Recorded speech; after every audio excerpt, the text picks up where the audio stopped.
Hey everyone, Doug here. As anybody who follows this channel knows, I've actually been working in software development for a very long time. I published my first software professionally all the way back in 1985, so it's been a few years. And that's been most of my career.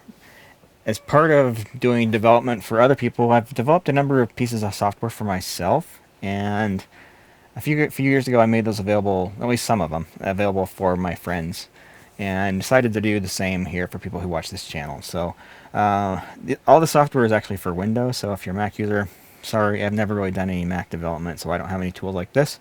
Some of them would be useful if you run them under like Boot Camp or Parallels or whatever, but for the most part, these are going to be Windows only. And some of them would only work on Windows, particularly some of the ones that will help you modify your system configuration. But anyway, so yes, I decided to make these available for people who watch the channel. And even though this channel is public and anybody can get to it, I would ask that people not share the links and the username and password to get these files without having to come to this video and watching it. So there's some instruction in here and some other stuff that is going to be valuable for anybody who wants to use the software. So for a number of years, I ran a software company, and technically still around. It's called Maximum Output Software, website maxoutput.com. Site's still there, though horribly out of date. I have not done much to update it for a long time. But on that site, I've published a collection of what I call DJ utils, and making those available for anybody who wants to download those here today. So let's just take a quick look. All right, so here's the website. It's maxoutput.com/djutils, and we'll create a shortcut link for that. So it's djp.li/utils, utils. And they fall into a number of different categories. So I've got general, networking, graphics and color, system, database, date and time.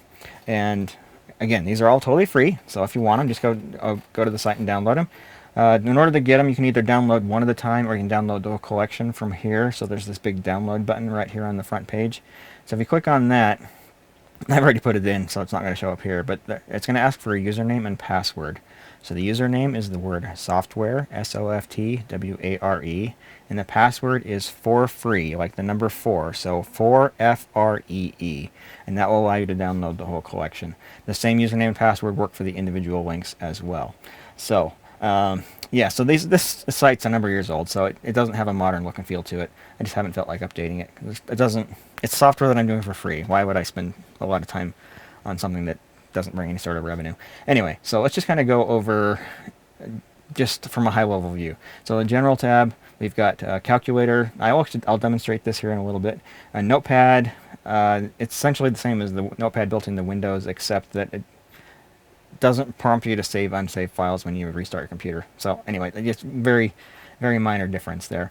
So I got a little program here for hashing files. So hashing files or text strings. So if you're a developer and you want to be able to very quickly figure out what the hash for a text string is or a file, you can download this, and it supports most of your common methodologies, going all the way back to MD4 and then all the way through modern SHA-512. And then you can copy those values to the clipboard either in lowercase or uppercase, so we need to paste those somewhere. And this little text crypt is just a silly little fun way of encoding messages for exchanging with your friends. It's in no way meant to be cryptographically secure. It's just meant to be fun. And then the last one on here is called Which Combos. I'll actually demonstrate this one because this one actually can be useful from time to time, and it saved my butt a little bit ago with a client. All right, so next one, we'll go over to networking. IP enumerator. So this basically scans your network and finds all the devices that are on there, and it's quite sophisticated in the way that it does it. So in addition to just doing a ping for all the devices on the network, it actually will do an ARP ping, which if you know what networking is, you would maybe be familiar with the concept of that. And basically, any device on the network will be found with this, even if the firewall on the device has been turned on, because a device can't not respond to an ARP ping, otherwise it can't work on the network. So this will find all the devices on your network, and you can either do, like I say, a ping, and then ARP ping is automatic, and then you can also scan for other services, like if you want to find all the web servers on your network, that can do that as well. And then it has as a lookup in order to determine the manufacturer of the device based on the MAC address. So very, very handy. I've used it many, many, many times. It's probably the most used of all the stuff that I'm going to show you here today. It's HTTP fetch. That's just a little utility to go and grab a file off the internet and show you what the contents are. Little ping utility here. So DJ ping. This will ping an IP address over and over and over again and kind of show you the average performance on the response. So if you got a device that's being a little slow to respond, you can see when that happened and what the response time was. Another network diagnostic one here. This is basically a fancy trace route utility. It will show you all the hops from where you are to another server and how long it took to get there, and does it in, it's multi-threaded, so it's very, very, very fast. So you hit the little button to do the scan, and it's showing results basically immediately, for every hop along the way. Okay, networking assistant. This one, it's got a number of features. It has an IPv4 calculator, so you can put in the IP address along with the slash notation. It'll show you the subnet, or vice versa. It'll also calculate the special addresses within that range, so the reserved address, the broadcast address, and show you the usable range for that group. And then it also has a password generator, and this password generator is going to be better than a lot of other ones out there because it is cryptographically secure. It uses the crypto API that's built into Windows in order to make sure that it's generating passwords using the pseudo random number generator. Cryptographically secure pseudo number generator. I think I said that right. Anyway, and it doesn't report any of this stuff back to me. I use this for my own stuff, so you should be able to feel safe using it for yours as well. And I've got another one here for setting IP address. This one's a little less useful in Windows 10 because it actually does some of the same stuff. But the big advantage this has over the interface that's built into at least prior versions of Windows anyway, is that it will test for connectivity after the IP address has been reassigned to the machine, and if you can't get out to the internet, it undoes what it did. So if someone miskeys something, you don't lose internet connectivity. That was something I used with some of my clients a number of years ago, and we're trying to talk to them on the phone through how to set an IP address on a computer. They would very often get it wrong, and then wouldn't be able to get on the internet. So made this utility available to them. And then if they miskey, then the change will be undone. All right, graphics and color. More than 20 years ago, I actually studied color theory quite a bit, and I learned a lot about how our eyes perceive color and color schemes that are pleasing and things like that. So it was a much more technically in-depth thing than what you would get by going to art school or whatever. It was very much technically oriented, and as a result of that, I actually developed a couple utilities here in order to kind of help with developing pleasing color themes. So the first one is color wheel. So I'll do a demo of this here in a little bit. So basically, you can pick one of several different schemes, and then you move this little pointer around, and it generates other complementary colors that you can use for things. So if you're developing a website or graphics for a client or whatever, you can use that in order to come up with a color scheme. And then a little later, I developed this other one called Color Select, which does a lot of the same things, but with a completely different user interface. So pick one or the other if you need to develop a color scheme. They're both there, and they're both free. And then the last one here on this page is a barcode generator. I think I've probably mentioned that I've worked in doing things like inventory control and also doing retail. Systems for retail, and in both cases I've needed to be able to generate barcodes. So I wrote my own library to do it, and there's a utility that uses that library in order to generate barcodes. So, okay, next, system. So if you're wondering about what's going on your system, I've got this little utility. It's called File System Changes, which monitors your computer and shows you any files that are being modified on the machine. So you can, like you have an installer and you want to make sure that it's really only modifying stuff that it's supposed to, you can run this before you run the installer, and it'll show you everything that's been changed. Next is File System Validator. This basically just scans your hard drive to make sure that all of the file system entries are valid. So if you don't have any file names with invalid characters, you don't have any files that are missing dates, those kinds of things, and then we'll allow you to repair those. Process Recorder. This one basically monitors all the different processes or programs that are running on your computer, and creates a CSV file that you can look at later. So if you've got some process that's running on your computer in the middle of the night that's occupying all the CPU and maybe even causing the machine to crash, this will record what processes are running and the percentage of CPU that they're using, and it does so at an interval that you specify. So anyway, that's been helpful for trying to diagnose some problems later. All right, so this delete later, just a way to tell Windows that you want to delete some files the next time you restart.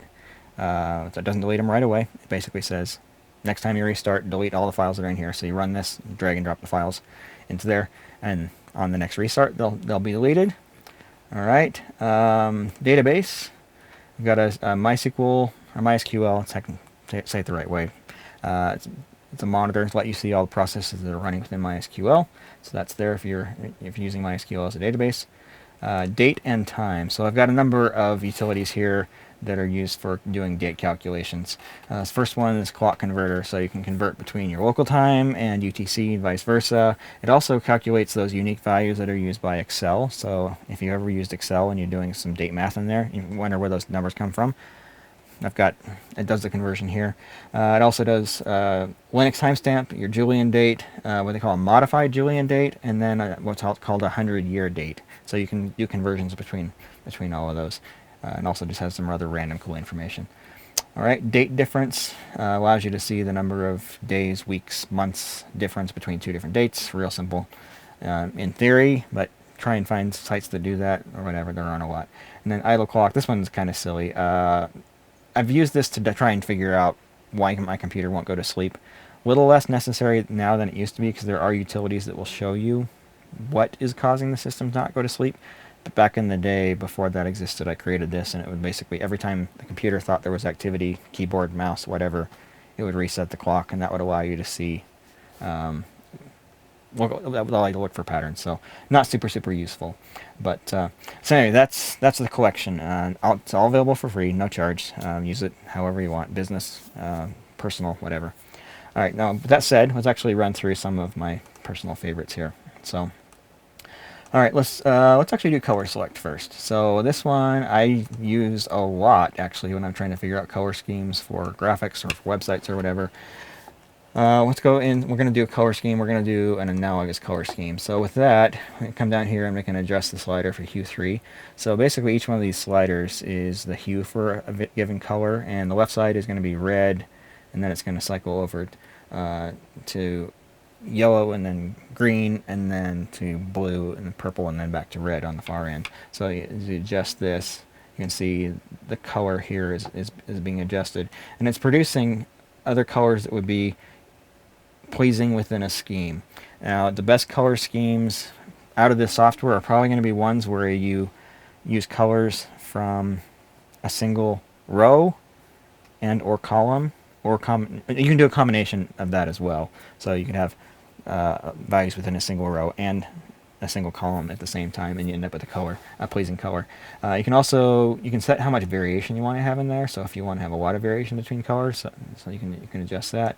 You can also set a lightness value. So if you want something that's a little darker, you can turn that slide that to the left, and then variation basically is how much difference there is between the columns in there. So again, we've got other things. So if we want to do complementary colors. Complementary colors is basically opposite on the color wheel. So you can do three different independent complementary colors. Let's do split complements. So here we have, so anyway, you get the idea. So a bunch of different color schemes that are on here. You can give it a seed color. So if you have a starting color that you want to match and find other pleasing complementary colors for, you can put that in there as well. And then you can either have several different formats for the way that those color values are output. So anyway, so that one. While I'm on the concept of color, let's actually take a look at this color wheel. So this one's a little more interactive. Some of the people that I've talked to actually prefer this one. So let's do a split complement. Actually, let's do alternate complement. There we go. So I can grab this circle in the wheel and then drag it around, and it will produce colors that are pleasing. And then this little slider down here at the bottom allows you to adjust how much variation there is from this within the scheme. So anyway, again, free. Use it however you want. Okay, now that said, let's actually take a look at, let's do clock converter, just for the fun of it. Alright, so today's date, as I'm recording this, June 7th at 5:18 p.m., 17:18 UTC, that's 2300 hours. So, yeah, you can see the other values for the same date and time. Okay, let's see, DJ Calc. Okay, so I've always thought it rather odd that the calculator applications that come with desktop operating systems like Windows and Mac and Linux use the same layout as a physical calculator. Unless you have a touchscreen, those buttons are kind of useless, and who wants to enter numbers with a mouse? So I created this one. So you just type in the expression and it generates the answer, and it does support. So you do the sine of 45 or whatever, and that's actually that's in radians. But anyway, so you get the idea. Just a simple calculator. Takes up a lot less screen real estate than the other ones, and it supports proper order of operations and a bunch of functions and all that kind of stuff. So kind of handy. Hash application. So if I come in here and tell it I want to hash itself, essentially, yeah, actually I had the right spot before. Download ZJ utils, and then we'll hash that executable. There it is. So there's your SHA-1 for that particular file. All right. Okay. Let's see. DJ notepad we'll skip. DJ ping. We'll do a ping to google.com. One per second, and just kind of graph over time how long those ping responses take. So you can see if your network is having bottlenecks or if the server is not responding as quickly as possible. So anyway, real simple. And you can export that data as a CSV. Let's see. Let's take a look at IP enumerator. Again, this is my favorite. Okay, so I'm going to go ahead and scan my network, and it's going to show me all the devices that are on there. It is multi-threaded, so it does go fairly fast, but when you're talking a network of 256 possible addresses, it can still take a little while. So, and as mentioned, it does a regular ping as well as an ARP ping, and so it'll find devices that a regular ping won't find. And if a device does not respond to a ping but does respond to an ARP, it will be marked with an asterisk, so you know that the device is there, but it's also behind a firewall. So anyway, so this is my favorite. It's the one that I use the most. Network diagnostic. Well, this is basically the one that does the trace route, so we'll do a trace route to google.com. So start, you can see it starts showing results right away. Again, it's multi-threaded. It also does a DNS lookup and shows you all the results that come back for that, and allows you to specify your own DNS server there if you want to. So let's do like an IP address calculator. So if we do like a 192.168.1.1 / the /24, it tells you that the subnet mask is 3 255s and a 0, and then it shows you your address range. You can change that. So if we make it like a /29, that means your range is from 0 to 7. Anyway, there's that. There's also a password generator here, and you can give it some rules on how many different types of characters you want in there. So you say at least 1 uppercase, but no more than 4. And then you generate those. And as mentioned previously, these are generated using a cryptographically secure pseudo-random number generator. There we go, C-Spring. So anyway, that's available. There's also a bandwidth calculator here, so if you want to know how long it would take to transfer a file over a given connection, that's in there as well. All right, and then let's see. Then which combos? As I mentioned a minute ago, this actually saved me a little while ago. So I had a client that I had done a bunch of work for, and I sent him invoices, and he sent me a single check for all of them, for a lot of them, but it wasn't the total for all of them. So I used this software in order to figure out which events I was actually being paid for. So I put in the total, and we'll just for sake of argument, we'll say $1,200 in this case, and then we've got we got 400, we got a 600, we got a 300, we got a 200, and a 100. And then you hit this which combos, and it'll automatically figure out which of those possible combinations actually add up to that total. So again, kind of silly, but actually has been very useful for me a few times. So if you're wondering what combination of any pool of numbers, any combination of a set of numbers adds up to a specific value, you can put those in here, and it'll figure that out. So anyway, so yeah, I think that's the only ones I'm really going to spend any time demonstrating here today. But these are available for free. Feel free to use them, business, personal, whatever. If you don't mind doing something in exchange, I would appreciate that. So we're really trying to aggressively grow this channel. It's growing pretty fast right now. The last few months have seen some pretty impressive growth. But we're really trying to grow even faster, especially because I've got Wit now who's doing all the editing on these videos, and I've got to pay her. So she's giving me a very fair rate, and she's doing a great job. But as things are right now, the channel isn't bringing in enough to cover her labor. And so the solution for that is more views for the channel. I can't just put out more videos. I have to get more views. So if you don't mind, if you want to help out, please share the videos that we produce on here with other people. Share them on social media, share them with coworkers, other people you know that are in video production. Every view of all the videos on this really help out quite a bit. So the more views we bring in, the better. You can also help out by becoming a Patreon supporter. There's a link for that in the description down below. That's very helpful as well. Another easy thing you can do is, if you're doing Amazon purchases, start with one of the links that we have in the description of the video. So even if you're not buying the product that's linked, anything you buy in that session actually counts and helps us out. And we actually get a significant portion of those sales. So that's very, very helpful. So very much appreciated if you would do that as well. Another thing that you can do is subscribe to one of the paid plans for crew access. I know that a lot of people who watch the channel are already familiar with this, but for those who are not, it's a website that I've created originally just for myself and for my company for managing a video production business. So I originally started out as just a way to give contractors a way to bid on jobs. So I need 3 camera operators. Email goes out to everybody who says that they're a camera operator, and then they can come on and say, I'll do it for $400, or I'll do it for $200, or whatever. And then me, as the person who's producing the show, I can go and say, okay, yes, I want this person, not that person, and then I do want this person, or whatever. So that's how it started, and it's just kind of grown organically over time. I used it for my own business for basically 2 years before I made it available publicly. So it was already pretty robust and fairly feature complete at the time.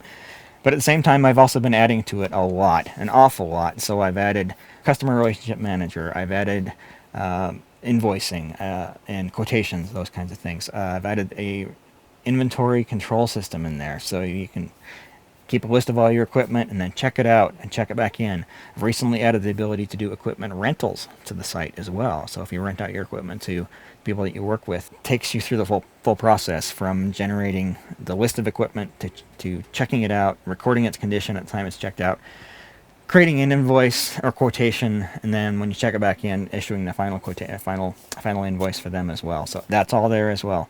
It does an awful lot, and it's continuing to grow as well. I've got a lot more planned for it, and it does occupy a lot of my time.